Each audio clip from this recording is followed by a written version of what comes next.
अस्सलाम वालेकुम, my name is Abu बकर हाशिम और आज हम बात करेंगे जो लोग ऑस्ट्रेलिया में जाना चाहते हैं, वहाँ जाके आगे अपनी स्टडी कंटिन्यू करना चाहते हैं या वहाँ पे किसी जॉब के अंदर जाना चाहते हैं, तो उसके लिए क्या प्रोसेसिंग है, क्या वे है, क्या पाथ है, हम आज इस वीडियो के अंदर उसके बारे में बात करेंगे। तो वीडियो एंड तक देखिएगा, इंशाल्लाह ये आपके लिए बहुत इन्फॉर्मेटिव साबित होने वाली है।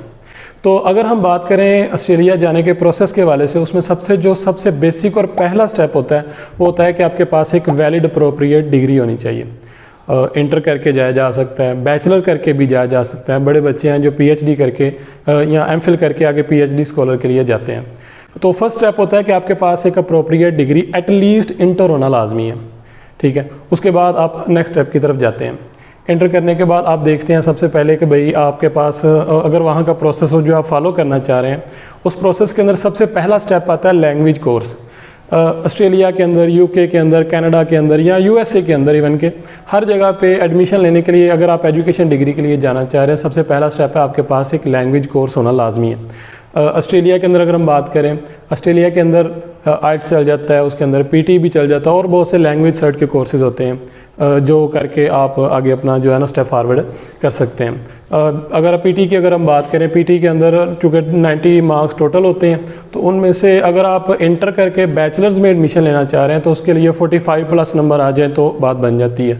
लेकिन अगर आप बैचलर किया हुआ है और अगर आप मास्टर के लिए जाना चाहते हैं तो उसके लिए पहले चूँकि रिक्वायरमेंट ज़रा सॉफ्ट थी तो 58 मिनिमम चल जाते थे, लेकिन अब चूँकि ऑस्ट्रेलिया ने बड़ी ज़्यादा डेवलपमेंट की है, उन्होंने अंदर चीज़ें चेंज की हैं, तो अब 65+ मार्क्स की रिक्वायरमेंट बढ़ा दी गई है। जबकि जब अगर बात करें आइट्स की, तो आइट्स 6 या आइट्स चूँकि बैंड सिस्टम है तो उसमें 6 या 6.5 एटलीस्ट बैंड होना लाजमी है आगे एडमिशन हासिल करने के लिए। जैसे ही आप ये लैंग्वेज सेट वाला कोर्स कर लेते हैं, लैंग्वेज कोर्स पूरा कंप्लीट कर लेते हैं, तो उसके बाद बारी आती है एक अप्रोप्रिएट यूनिवर्सिटी की, जहाँ पर जाके आप अप्लाई कर सकते हैं।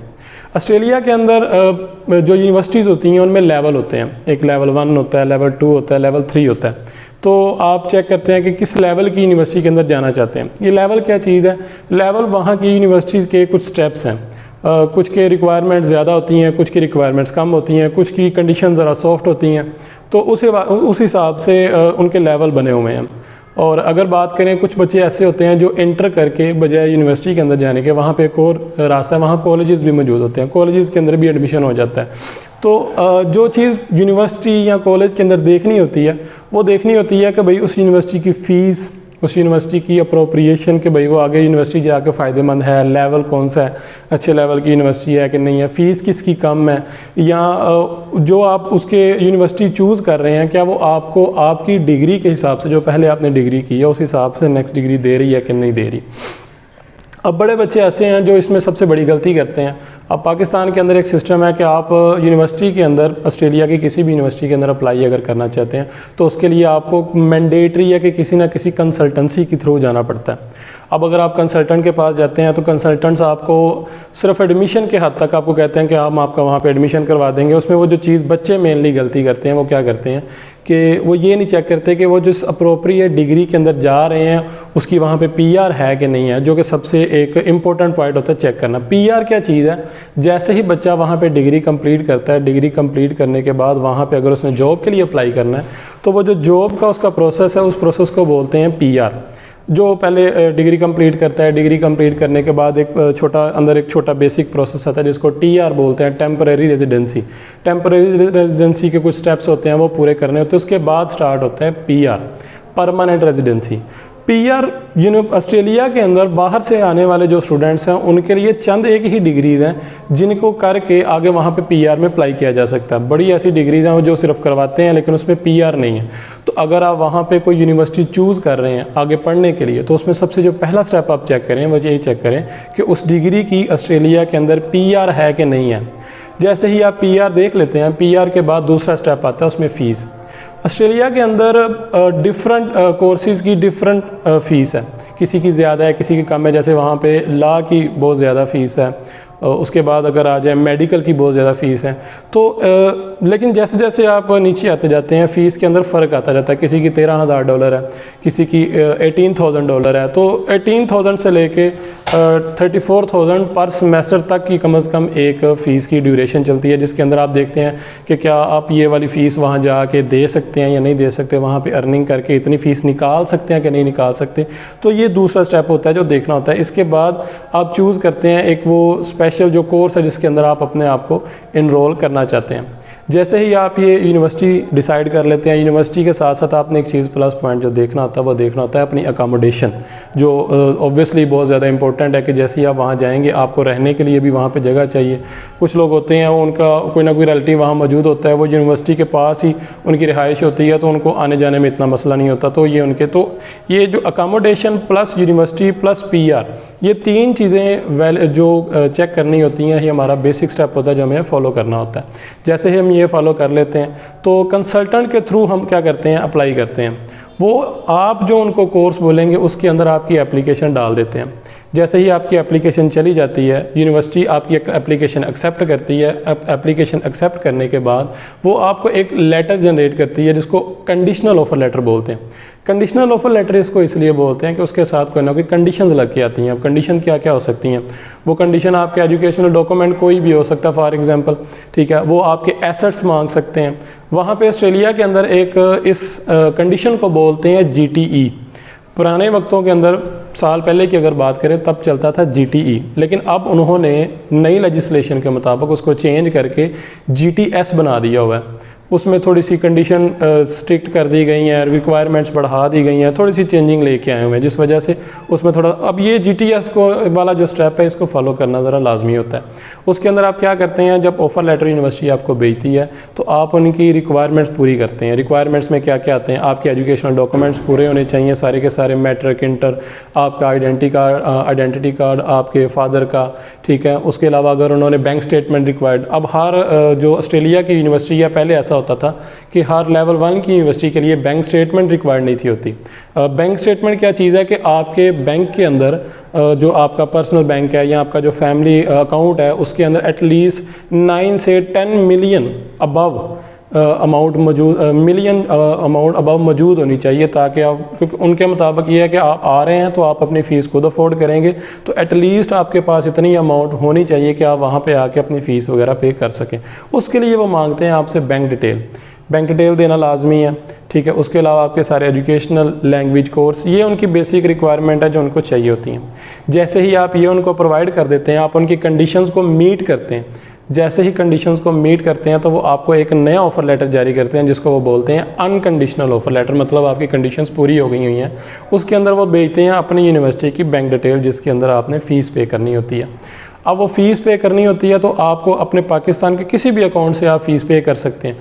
चंद कुछ बैंक हैं जो फ़ीस वगैरह नहीं पे करते, चंद बैंक हैं जो फ़ी पे कर देते हैं। तो आपको चाहिए कि खुद जो है ना अपने अकाउंट, कुछ होता है कंसल्टेंट्स कहते हैं जी हम अपनी जो है आपकी जो हम बता दें, हम आपकी फ़ीस पे कर देते हैं, या कोई भी आपको रास्ता आपका कंसल्टेंट बताता है। तो उसमें मैं आपको सजेस्ट करूँगा कि आपके पास 2 ऑप्शन सबसे बेस्ट होते हैं।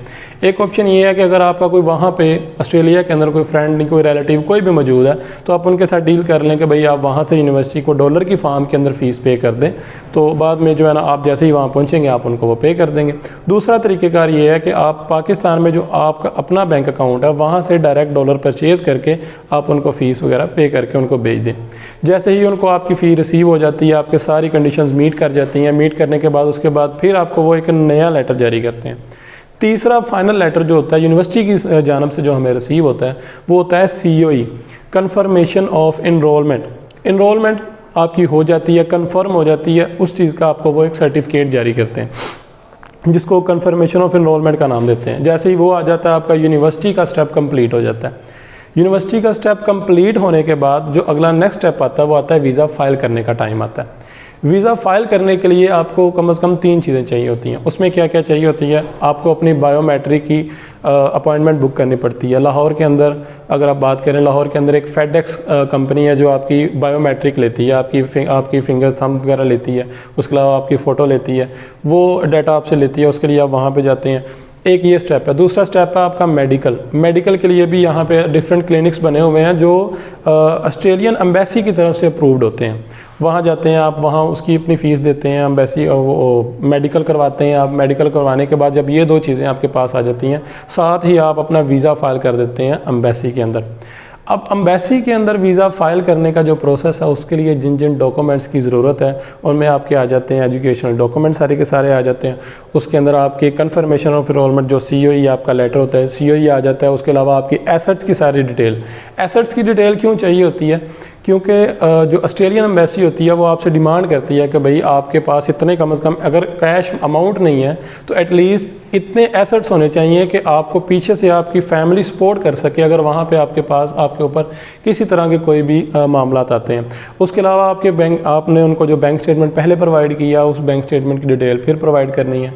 पुलिस सर्टिफिकेट आपने प्रोवाइड करना है, कोरोना का सर्टिफिकेट, पोलियो सर्टिफिकेट, आपका पासपोर्ट, आपका CNIC, फादर CNIC, ये सारी डिटेल जो है ना आपने उनको प्रोवाइड करनी होती है और आप अपना वीज़ा जो है ना वहाँ पे फ़ाइल कर देते हैं। आपको वो एक रेफरेंस नंबर जो है ना जारी कर देते हैं। आपकी फ़ाइल जो आपका वीज़ा की एप्लीकेशन फ़ाइल है वो सबमिट हो गई है।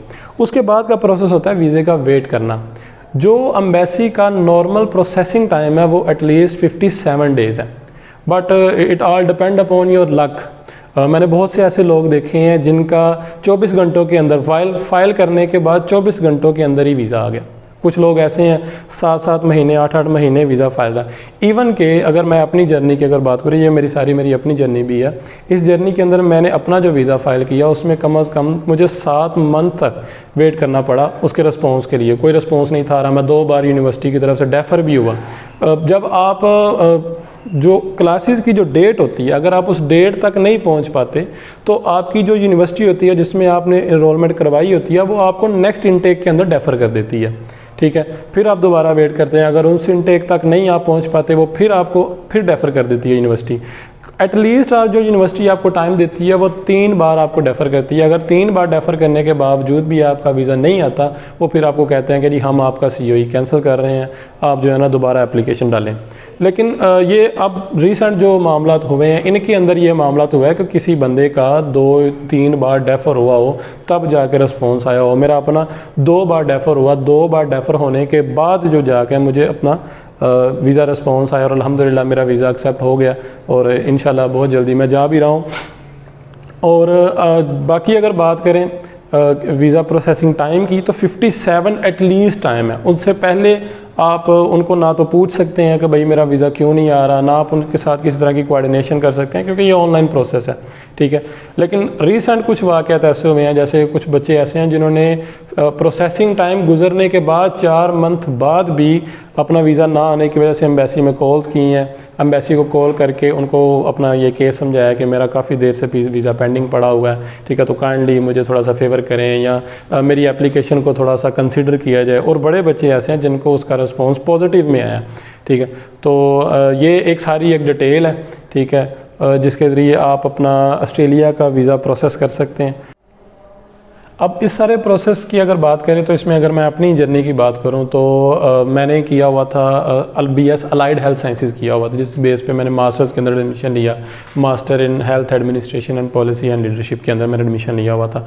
इसके अलावा बहुत सी ऐसी डिग्रीज़ हैं, स्टूडेंट्स को मैं बताना चाहता हूँ कि जिसके अंदर आप करके बहुत सारी ऐसी डिग्रीज़ हैं, साइंस की डिग्रीज़ हैं, आर्ट्स की डिग्रीज़ हैं। हर डिग्री के अंदर वहाँ पर अपॉर्चुनिटी मौजूद है कि आप करके बैचलर्स के लिए, BS के लिए या मास्टर्स के लिए अप्लाई करते हैं। इस दौरान जो कुछ बच्चे गलतियां करते हैं वो ये है कि कुछ बड़े बच्चे ऐसे होते हैं कि वो फ़ीस कम के चक्कर में कॉलेजेस के अंदर जाते हैं। तो मैं उनको बता दूं कि कॉलेजेस का वीज़ा रेशो कम होता है, जो यूनिवर्सिटीज़ हैं उनका वीज़ा रेशो ज़्यादा होता है। ठीक है, जिस वजह से बड़े बच्चों का रिफ्यूज़ल आ जाता है, वो डिसहार्ड हो जाते हैं। ठीक है, उनको बड़े फिर वो दोबारा, और ये जो रिफ्यूज़ल आना ये कोई छोटी चीज़ नहीं होती।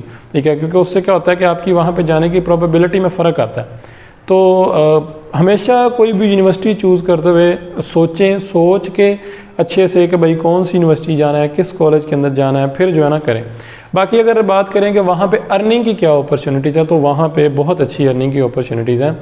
इंशाल्लाह आप मैं ये जो वीडियो अभी रिकॉर्ड कर रहा हूँ मैं पाकिस्तान में बैठ के कर रहा हूँ, लेकिन जब तक आप ये वीडियो देखेंगे तब तक मैं ऑस्ट्रेलिया पहुँच चुका हूँगा और इंशाल्लाह वहाँ से भी बहुत सी इंफॉर्मेटिव वीडियोज़ लेके आपके साथ इंशाल्लाह शेयर की जाएंगी।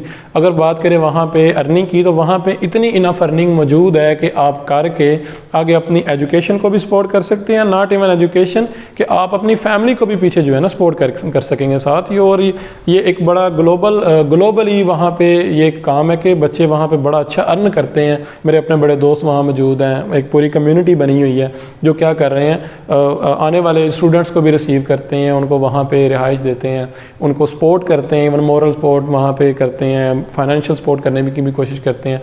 तो इतना बच्चे के लिए कर देते हैं कि वो जैसे ही अपने एक सिस्टम के अंदर इंटर होता है, सिस्टम के अंदर इंटर होने के बाद अर्निंग स्टार्ट कर देता है, वो अपनी एजुकेशन को भी अफोर्ड करता है, वो अपनी फैमिलीज़ को भी इवन के अफोर्ड करता है।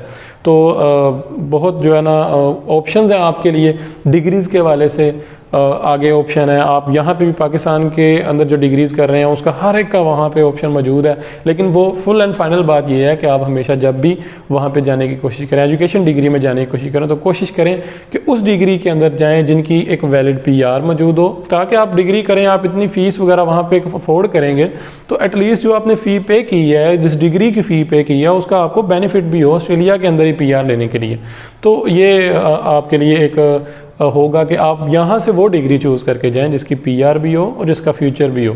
तो बहुत से लोग जो ऑस्ट्रेलिया के लिए वीज़ा अप्लाई करने के लिए कर रहे हैं, मेहनत कर रहे हैं, तगो दो कर रहे हैं, उनके लिए मेरा ये मशवरा है कि स्टे कॉन्टैक्ट विद इट। आप जितना इसके पीछे मेहनत कर सकते हैं आप करें, और सब्र का दामन जिसको कहते हैं ना वो ना छोड़ें, क्योंकि इसमें प्रोसेस में टाइम लगता है। बड़े ऐसे मैंने आपको बताया पहले, आपके साथ मैंने जिक्र किया है, it's all depend on your luck. किस्मत है तो जल्दी प्रोसेस का जो आपका वीज़ा है उसका जल्दी प्रोसेस भी हो जाएगा, आपको जल्दी रिस्पांस भी आ जाएगा। नहीं है तो थोड़ा लेट हो सकता है, लेकिन आपने हिम्मत नहीं हारनी। मैंने बड़े ऐसे बच्चे देखे हैं रिसेंट टाइम के अंदर जिन्होंने वीज़े का वेट किया लेकिन सब्र नहीं कर सके, जिस वजह से उन्होंने अपनी वीज़ा एप्लीकेशन वापस ले ली, क्योंकि खबरें आ रही थी कि भाई ऑस्ट्रेलिया जो है वो अपना चीज़ों के अंदर चेंजिंग कर रहा है। तो अगर इस तरह का कोई मामला आपको सुनने में आए तो ये नहीं कि आप किसी की बातों में आके अपना वीज़ा जो है ना अगर फ़ाइल किया हुआ निकाल लें, तो इस तरह की चीज़ ना करें, बल्कि सब्र के साथ मेहनत के साथ लगे रहें। इंशाल्लाह आप लोगों को आपके सब्र का फल भी मिलेगा। और जो बंदे भी लगे हुए हैं उनके लिए बस यही मशवरा है कि आप एक प्रॉपर सिस्टम और एक चैनल के थ्रू चलें, इंशाल्लाह आपको इसका जो है ना रिस्पॉन्स भी आएगा।